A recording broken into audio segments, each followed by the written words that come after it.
That was like probably like the darkest year that I've ever had. Let's start at the beginning. Oh my god, there's hair everywhere now. Good. Love that. I'm getting fucking scam calls now on my beautiful new UK phone. Half of the battle of achieving something is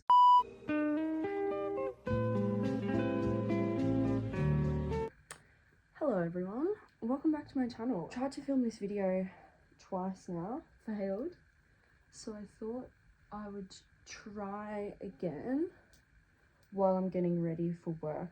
Welcome back. It's been a while, almost a year I think, since I last posted a long form, so if you're still here, hello, thank you for being here. If you're new, welcome. I thought I would kick off 2026's long forms with a reintroduction / life update, because a few things have changed since my last video on this channel. If you have been here for a while, last video I basically went through my 2025 goals for the year, some of which I completed / achieved, others not so much. Let's start at the beginning. My name is Gemma. I am a 31-year-old journalist. I'm from Melbourne, Australia. I'm currently living in London, which is part of the reason why I haven't posted so much, because I relocated here last year in August for work. Oh my god, there's hair everywhere now. Good. Love that. I just wanted to make this video because I wanted to talk a bit about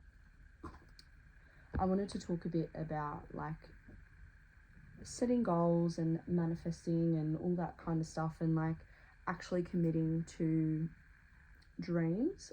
I think, over the last 12 months, I'll say 12 months, because I applied for my visa almost 12 months ago. I've definitely learnt a lot about myself and what it actually means to commit to something and really do it. And I think in a way it will help to sort of talk about that in the sense of moving and being here as a whole. But yeah, basically, so this time last year, when I made my last video talking about my goals for 2025, sorry, I was obviously dedicated to those things. It's important that dedication is a huge part, obviously, of any goal, right? But it's I think the biggest key factor for me, maybe first we should just start with a introduction. So like I said at the top of this video, I am a 31-year-old journalist. I decided to move my entire life to London last year because I just thought if I didn't do it then, I was never gonna do it. Yeah, I think that was the crux of it. I didn't want to ever have to wonder what if I had done this, what if I had done that. I just wanted to take the risk while I don't have any responsibilities, nothing major, no house, no kids, no husband. And yeah, it was really, I think, definitely the right thing to do for me at this time in my life anyway.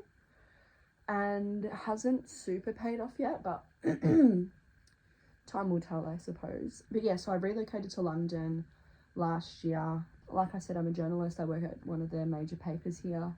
I don't really want to say which one because I don't really want to be associated with them online or more than I already am. If you Google my name, obviously it comes up. And that's just how the industry works.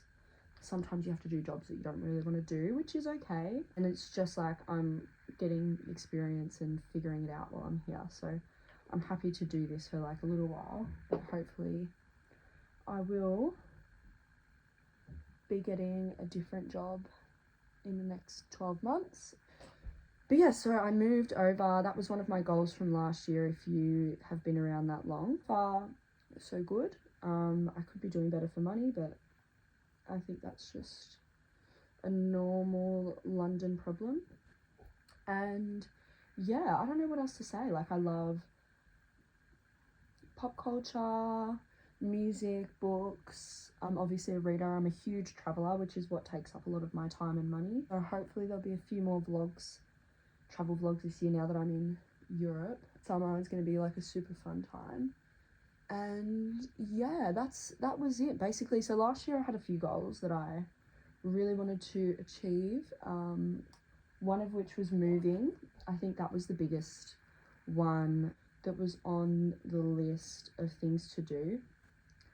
And yeah, I'm here now. So basically, I'm going to do things a little bit differently this year. I did things differently last year as well. Normally I make myself a list of 100 things that I want to do in a year and then slowly tick them off, right? Because I think it's important to, you know, have something to strive towards. And my theory was, like, even if I don't complete every single item on the checklist, it was like fun to have a checklist to like refer back to, you know? And like some of the things on the checklist were like, take yourself on a date once a month, like, or like, you know, simple things like read a certain amount of books a year, or like save this much money. And I think, you know, those things that I knew that I was going to be able to tick off were like, they're there to sort of, you know, encourage me to pursue the larger things on the list, like moving, for example. And I think in a lot of ways it works, but also in a lot of other ways it doesn't, because sometimes I feel like the big list can be quite daunting. But also, like, I don't know, it worked for me. So yeah, but last year I did things a little bit differently. I made the list significantly shorter. I think I had like 60 things on there, and a lot of them were like condensed goals from what I would normally do. That, I mean, it worked in the sense that like those things felt attainable because I was achieving the smaller things. However, you know, it would annoy me when I didn't achieve the bigger things, but even though like some of the things were like out of my control. Like, I've wanted to run a marathon for a couple of years in a row now, and it just hasn't happened. And it not for, other than, you know, obviously I haven't fully committed myself to it the way that I need to be able to do something like that.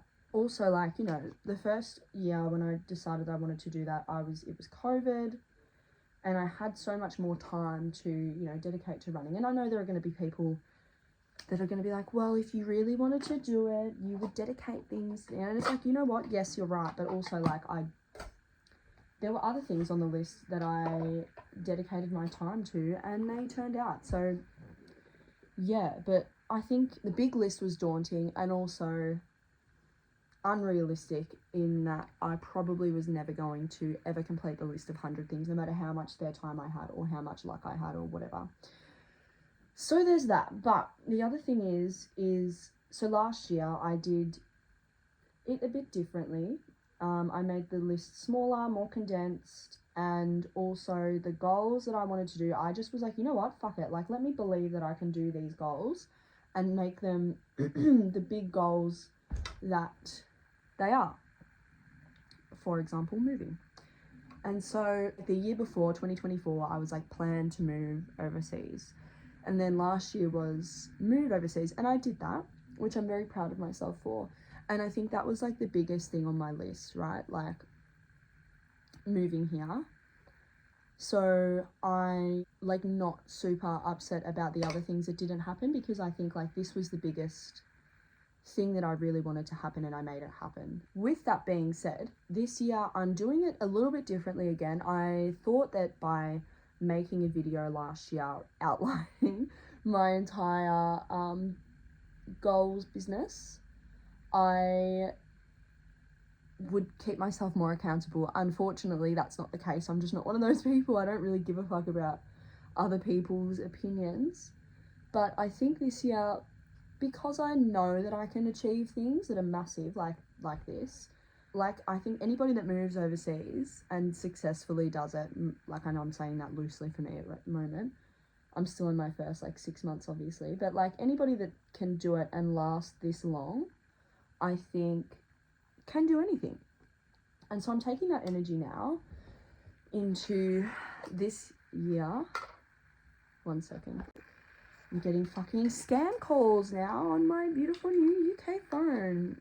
I think like now, the beauty of this whole experience is that I can do anything. And that's like the kind of energy that I'm taking into this year, is that I can do anything, like if I set my mind to it. And but yeah, so like that's, like I was saying, that's the energy I'm taking in. Like I can do anything. I've proven that to myself. So I wanted to talk a little bit about that actually. So in saying that, like the only reason that I was able to do that was because I, you know, took myself seriously enough that I thought, you know what, I can do that. Like that's something that I can do.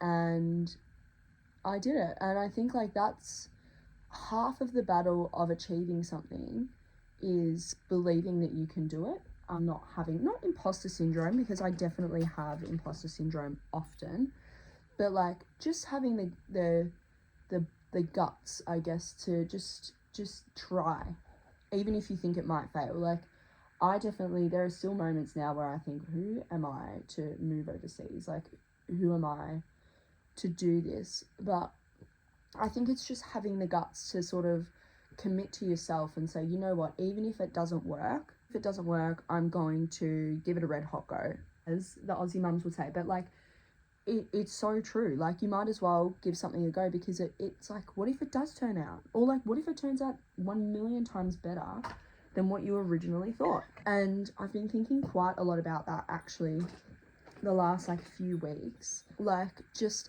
having the, first of all, the belief, but also like the respect in myself to try something to make my life better. And like, I mean, obviously it's not all roses. Like I'm saying this, like it isn't all champagne, you know, money flowing in roses, amazing,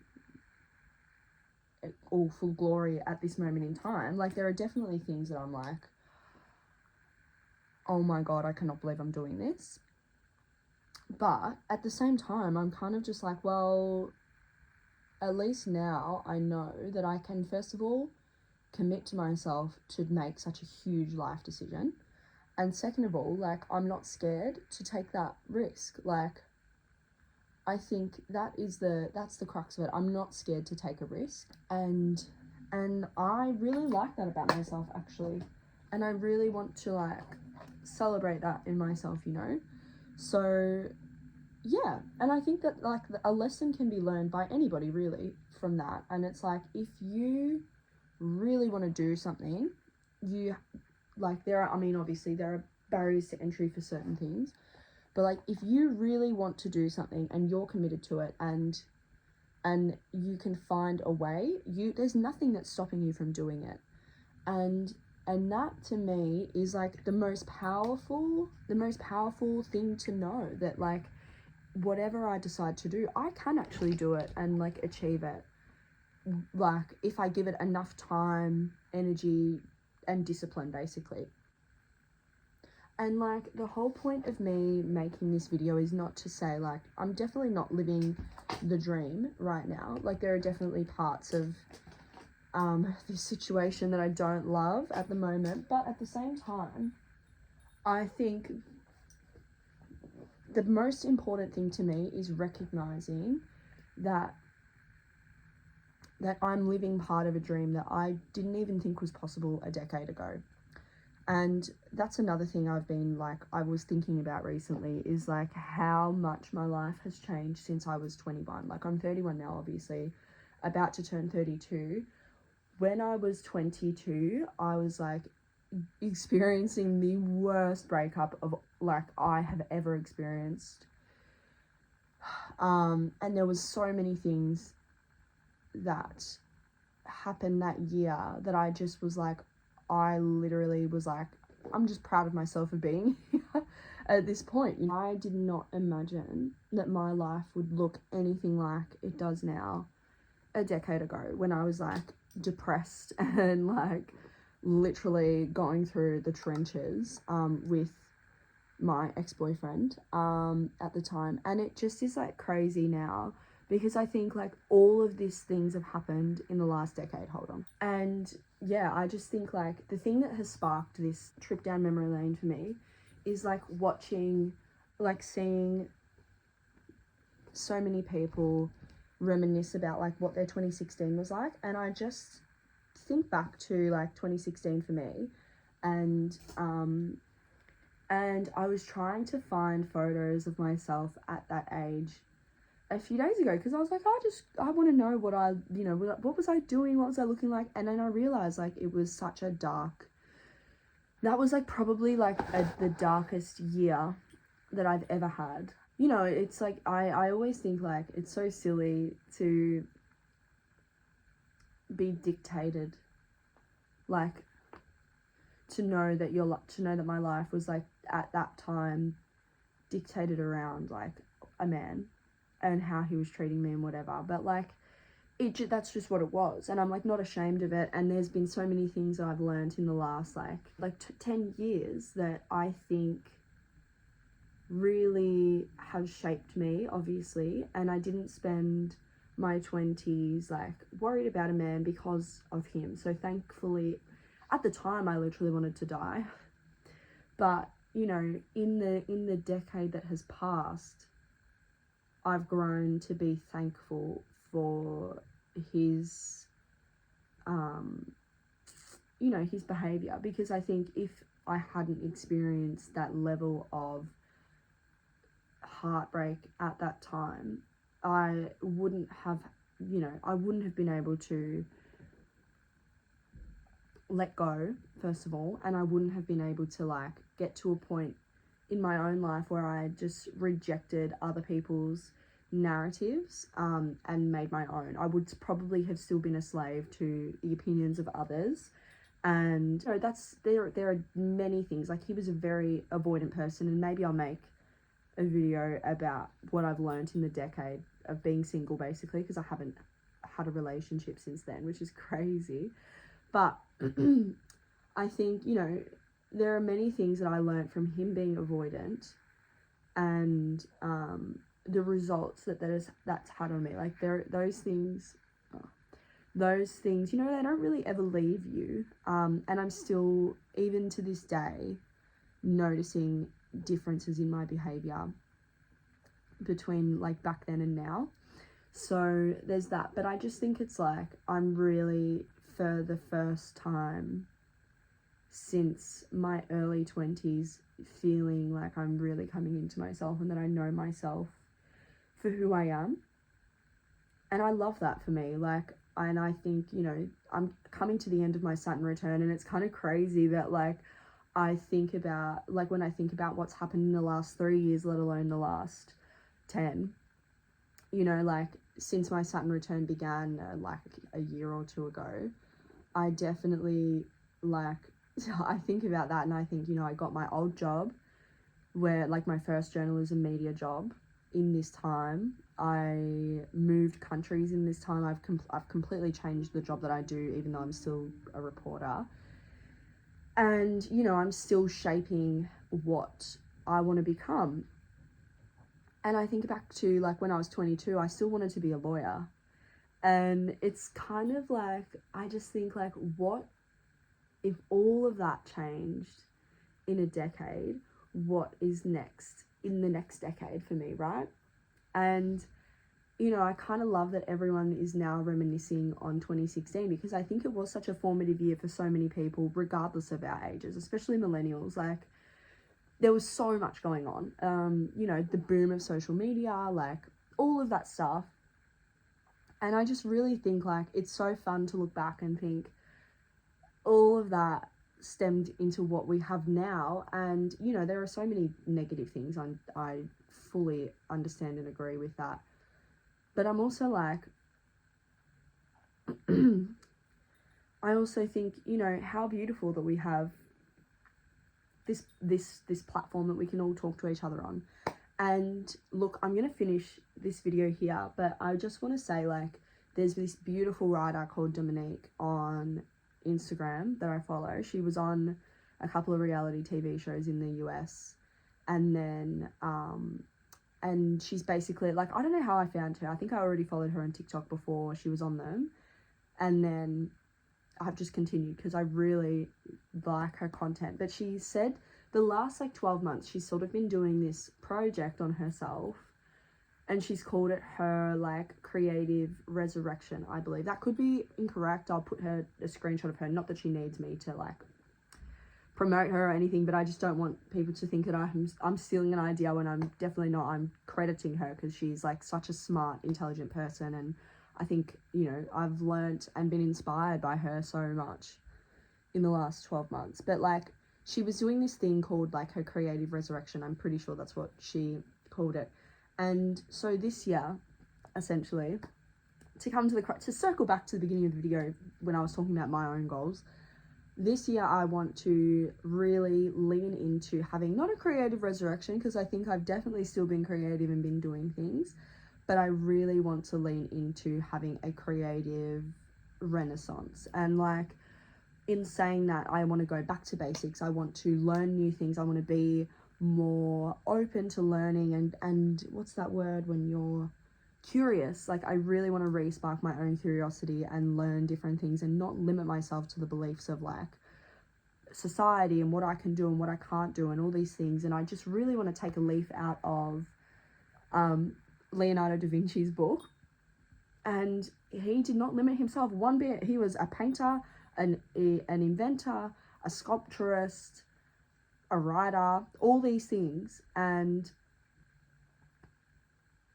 I really want to feel that energy in my own life, basically. So if you're here and you want to follow along, obviously subscribe to the channel, like the video, comment down below what you're going to do this year. And yeah, I hope that this is the beginning of a weekly video pattern. Not promising anything, because I think we all know that promises lead to disappointment when I'm not dedicated. But the other thing is like, I'd love to just film how my life is, just to watch back. Like, this is going to be like my own little home video central. So welcome, and yeah, let me know what you guys think. I'll see you in the next one, maybe next week, we'll see. And yeah, otherwise I've been daily vlogging on TikTok and Instagram, so go over there. Chat to you guys soon.